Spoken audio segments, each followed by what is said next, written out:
Welcome back, everyone. This session is all about how to write an annotated bibliography for the master's level, or at times bachelor's level at university. Might need to practice on annotated bibliography. Remember something very important before you start collecting information. Your annotated bibliography specifically needs a thorough research on the topic that you're writing about. Once you selected your topic, uh, more than 50% of your job is literally over.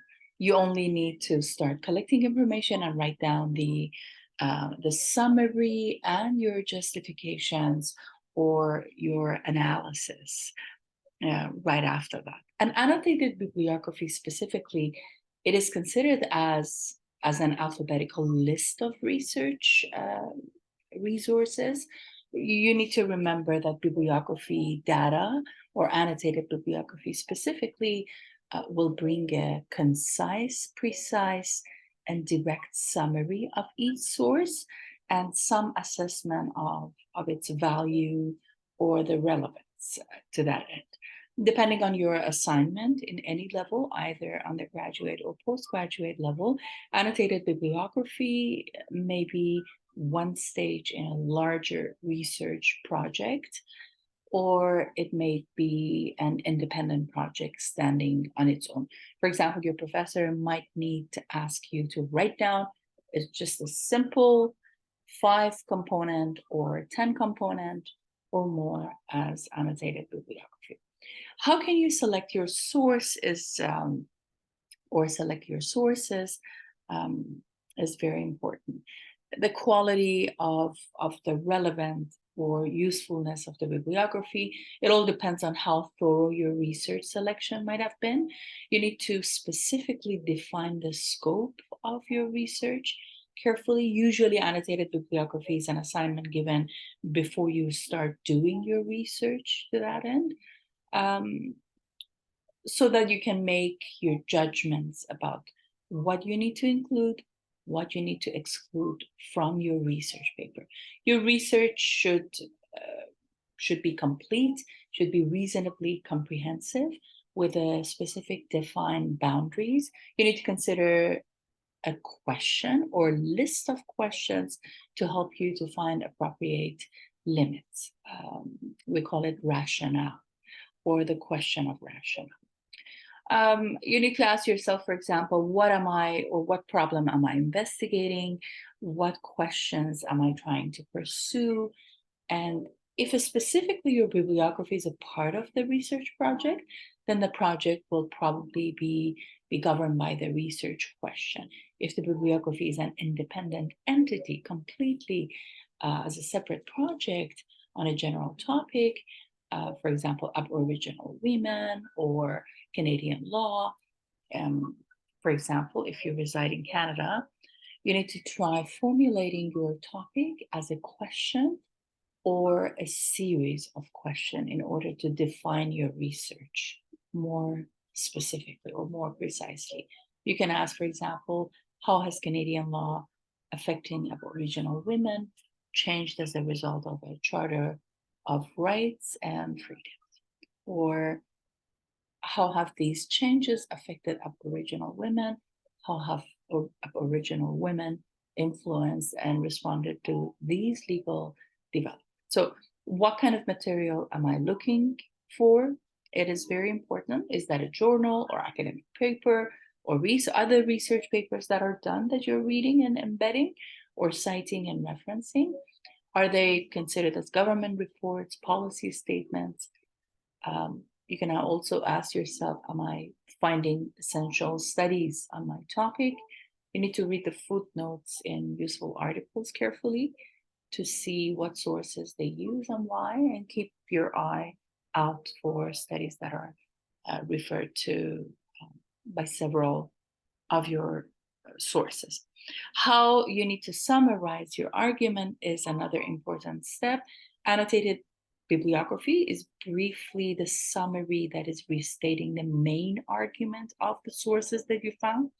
An annotation of an academic source, for example, typically identifies its thesis, your research question, and the hypothesis, and its major methods of the investigation and its main conclusion. So keep that in mind, that identifying the argument of a source is a different task than describing a list of its content rather than listing content. For example, in the example below, number 1, I'm going to explain that an annotated should account for why the content are there in the first place. You basically start writing down the name of the source or reference the source, and then after that summarize with the proper APA citation or MLA or IEEE, however your professor dictated. You need to have the proper citations, as you can see in this example, and then have the source on top, and then have the summary. The second example in here that I embedded, it identifies the argument. So you have the summary, the argument is in a quoted remark, which is quite all right. And then the research question or the method or the main conclusion can appear right after that. So the following reading strategies can help you identify the argument of your source. You need to go step by step. First, you need to identify the author's thesis, so central claim and the purpose on the research question. Both are considered as the introduction and the conclusion, can help you with this task.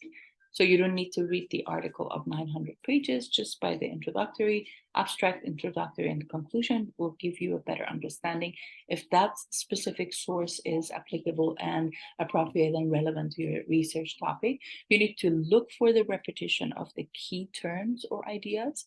So follow them through the text and see what the author does with them. Not specifically the key terms that happen in the thesis or the research question that governs in the question, in the text. Remember how the text is laid out and organized. What are the main divisions and sections? What is emphasized and why? Accounting for why will help you to move beyond listing contents and toward giving an account of the argument. Notice whether and how a theory is used to interpret evidence or data. You need to identify the method used to investigate the problems addressed in the text. Pay specific attention in the opening sentences of each paragraph, where the authors often state concisely their main point in the paragraph. And look for paragraphs that summarize the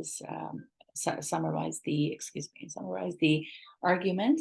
A section may sometimes begin and conclude with such a paragraph. After you complete writing your annotated bibliography, you need to assess the relevancy and the value of the resources or the sources that you found.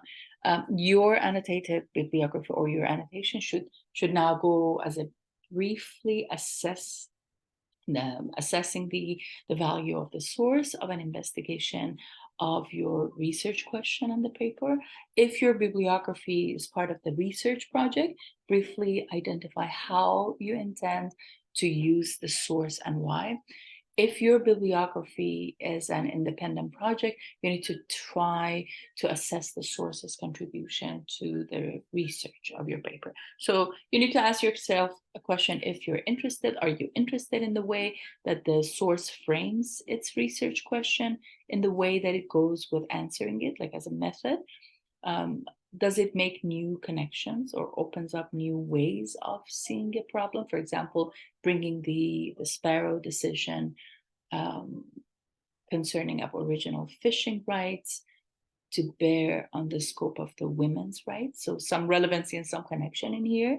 Are you interested in the way the source uses a theoretical framework or a key concept? For example, analysis of the existing, extinguish, or any kind of rights. And in order to determine how you will use the source or define its contribution, you also need to assess the quality of the argument. Why is it valued? Why are or what are the limitations, and the weak points, the strong points, for example. And the weak points specifically might be considered as a limitation that you need to address. And how well defined is its research problem? How effective is its method of the investigation? How good is the evidence? And would you draw the same conclusions from the evidence? Remember, you need to keep your context of your project in mind, and how is material assessed is your course or the discipline. So what models for assessing the arguments are available in course materials is also important. There are different types of annotated bibliography that they do all have commonalities in variants, for example. You need to pay close attention to the requirements of your assignments, and there are some possible variations that you can consider. Some assignments may require you to summarize only and not to evaluate. Some assignments may want you to notice and comment on the patterns or the similarities or the dissimilarities between the sources. Other assignments may want you to treat each source independently. If the bibliography is long, consider organizing it in sections. Your categories of organization should help clarify your research question. And some assignments may require or allow you to preface the bibliography or its sections with a paragraph explaining the scope of your investigation and providing a rationale for your selections of the source. The language of your annotated bibliography about text and arguments is absolutely important to pay attention to. Sometimes challenging to find the vocabulary in which to summarize and discuss a text.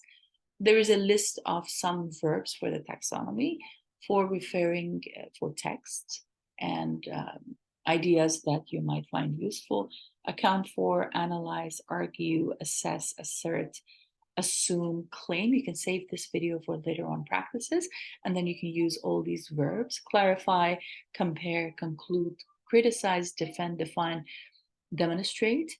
There are some evidence indicates phrases. For example, the article assesses the effect of, or the author identifies 3 reasons for, or you can also say the article questions the view that.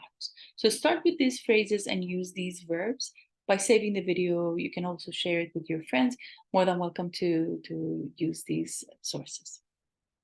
Thank you very much for watching, and subscribe for more.